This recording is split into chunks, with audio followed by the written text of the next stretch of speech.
Hello, this is Model R3102. I'm back from TrainFest 2013, and I'd like to make a review on my newest locomotive I purchased from TrainFest, which is a deal that I got from Lombard Hobbies out of Lombard, Illinois, which is this Intermountain NS Heritage unit. It's the Norfolk and Western one, number 8103, with Loksound. This is my first locomotive with Loksound. I did catch 8103 in Beaver Dam, Wisconsin, back on September 21st of 2013, and that is on my other YouTube channel, Mr. Lubeck, that was leading UP Train ZCHEM, and this one, I got this a deal at Lombard Hobbies at Lombard, Illinois, and basically all locomotives without sound, $99. Intermountain Gevos, $99 without sound. With sound, $155. This right here is $120 off retail price. Retail $279.99. This unit here is $155. That's not even including the tax prices, which I paid. The tax prices, it was $163.52, I believe. So let's get at the unboxing of this locomotive here. So let me just take a quick moment to do this. So now I have the locomotive sitting still, haven't been untouched yet. So now I'm just going to take this off, doing this one-handed, because I took this off the tripod for this only. And so now, got it off. I just gotta find the... Okay, I'm just going to set this down for the time moment, because I am not good at this with one-handed. So I have to do this two-handed. So let me just get all this off, and I guess, well, let's get this Atlas-8 back on the track. This is already a lovely start to my review, but that's just how things roll. So now here it is. This is my new Intermountain Gevo, number 8103, and I wish I got good lighting, but let's just set this on the tracks first. But first I'll get my tripod reconfigured again. Okay, here now we are about to start the actual testing of the locomotive. So let's place it on the tracks. With the Intermountain locomotives, all it requires is just some track power, and we are off going.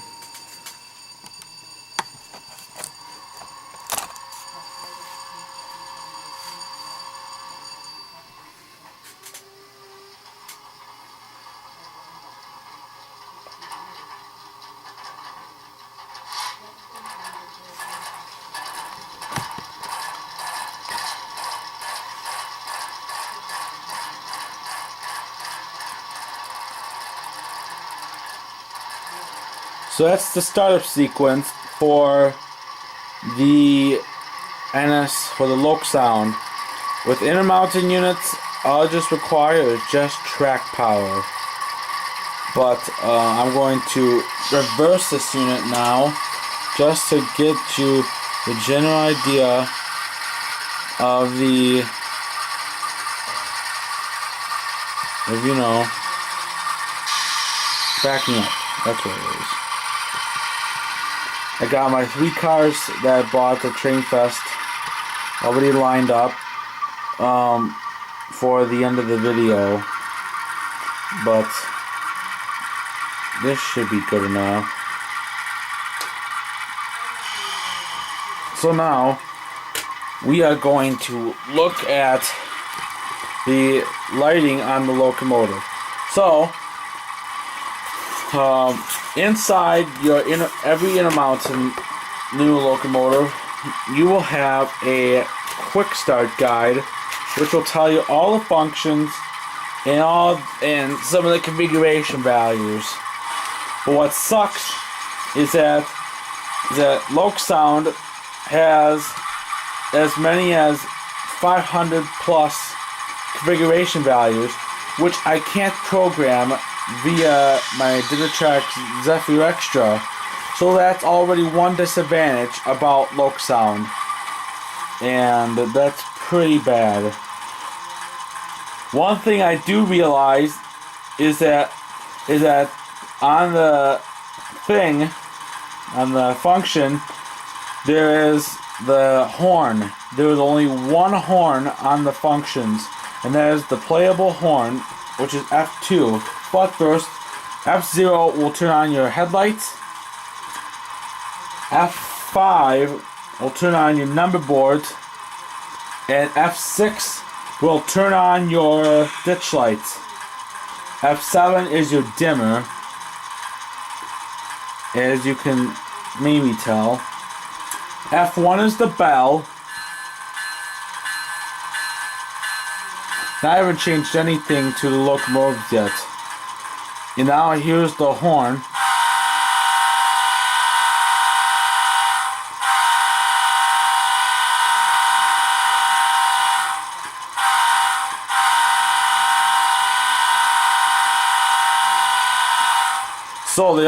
So they do flash like the prototypes do, which is good news. All Intermountain locomotives have LEDs on both the front and rear of the locomotive. But let's stop talking and more focusing on running this locomotive. So I'm going to run it all the way out to the railroad crossing, my lovely crossing way out there in nowhere. And I'm just going to run this pretty good.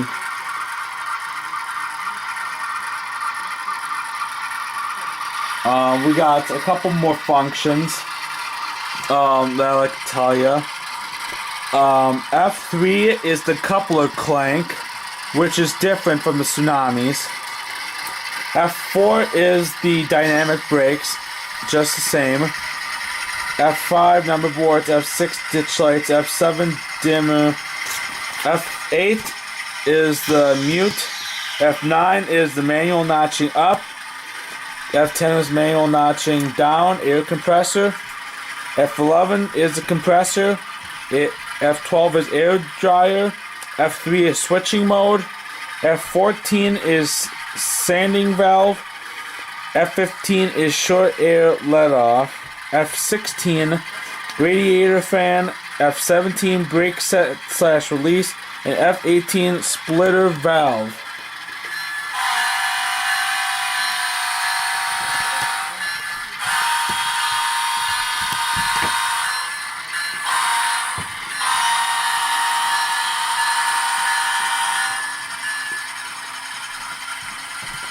So those are your 18 functions on the Loksound decoder, which on a typical Tsunami decoder, it's 12. So already Loksound has more functions than the Tsunami decoder. This Loksound decoder has 18, and Tsunami has 12. So now let's go in reverse and see going along her forward. Will the ditch lights flash go along her forward? Let's find out.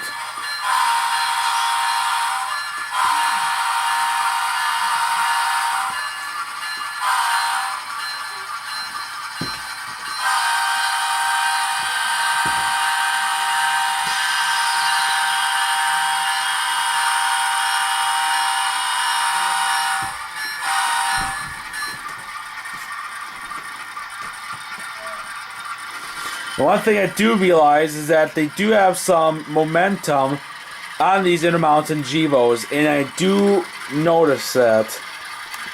And now we got a good enough view that we can blow the horn. Well, looks like the ditch lights do not flash while going long hood forward. Probably because that the ditch lights are wired up with the headlight, with the rear headlight, is what I'm assuming that they did. But who knows? But now I am going to back up and just to where the freight cars are down here. So the number boards are still lit up. However, it looks like you may think the headlight is on. It's just the number boards, so nothing spectacular to think of.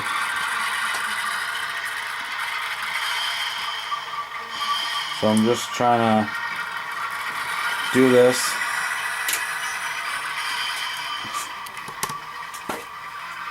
This may take a little bit, but I don't know. Oh, it's hooked, so that's good. So, after so far what I've looked at, Loksound has done a pretty good job on the sound, which is good news, because this just tells me that after this review that Loksound impressed me and makes me want to buy more of their products, which is like what I am with Tsunami. Let's point out a couple of details first. Well, first, Intermountain, you may or may not know, but Intermountain has actually painted the tips of the MU hoses and the MU cables white or gray or whatever if you want to call it. That is the first time I've ever seen Intermountain do that. Congratulations, Intermountain. You've actually done that. They also have the MU receptacle down below in red. Yes, I know I have to take out the stupid things. But then you have it may be a little difficult trying to see it. I might have to pull that a little up just to. It's supposed to be like a point of where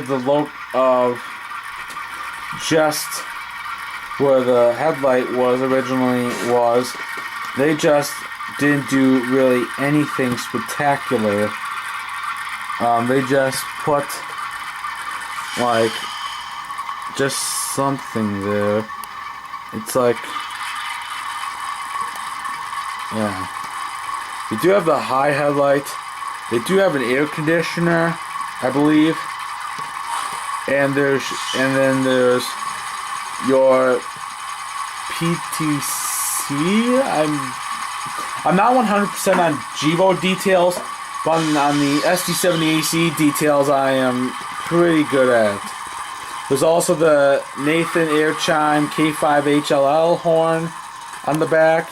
At least it's positioned correctly, unlike some of the Intermountain Gevos, which are faced in the wrong position. That's Intermountain's thing, not ours. But that's a couple details. I don't want to go that full in depth of detail. But for what I can look at, Intermountain has done a pretty good job on it so far. There has not been any broken parts, as I know of the locomotive. On the Intermountain Facebook page, if you may or may not know, they have a Facebook page. Okay, let me just turn this off. If it does, okay, screw that. But they have like a lot of negative comments going to Intermountain about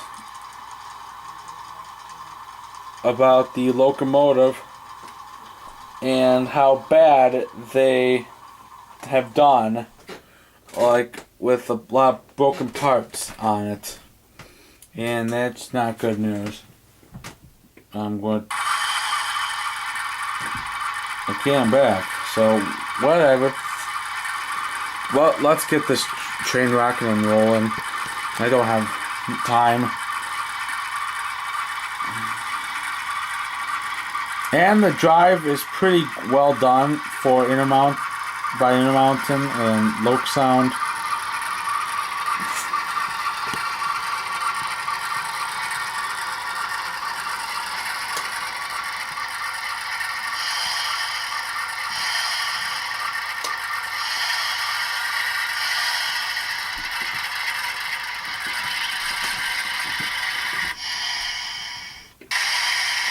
And I realized that the locomotive does not move when the sound is off. Good job.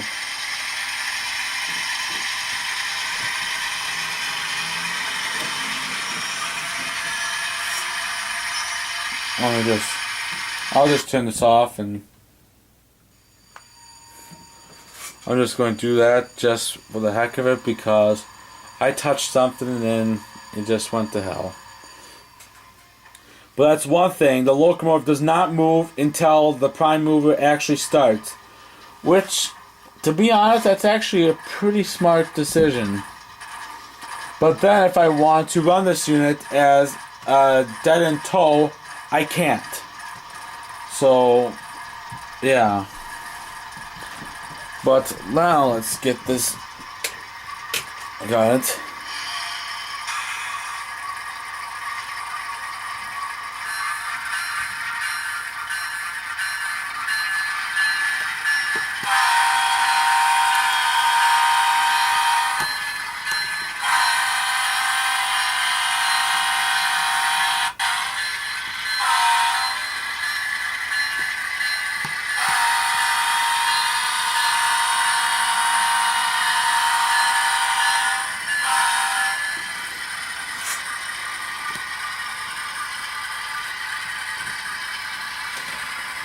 So it's pulling tonight. 3 athletes ready to roll cars. And oh well, that concludes it. Well, we got a derailment, and with that consideration, I'm just going to bring this up. What a good way to end this video. It's just awesome, right? Not. Well, let's just stop for now. Overall, this is a pretty well done locomotive by Intermountain. Intermountain has proven to me now that they can do a good locomotive without anything being wrong. Which is good news, which needs to stay that way. Otherwise, I might not go back to Intermountain. It all depends. But I think Intermountain did a good job here. On detail, Loksound did good on sound. Because this original Heritage Unit run originally should have had Tsunami, but then changed Loksound in spring and this and that, and yeah. So now it's Loksound. But depending on if, probably won't do it ever. Probably I might change the sound decoder just because of like the functions that I lose with. But who knows? But hope you like this video. Have a nice day.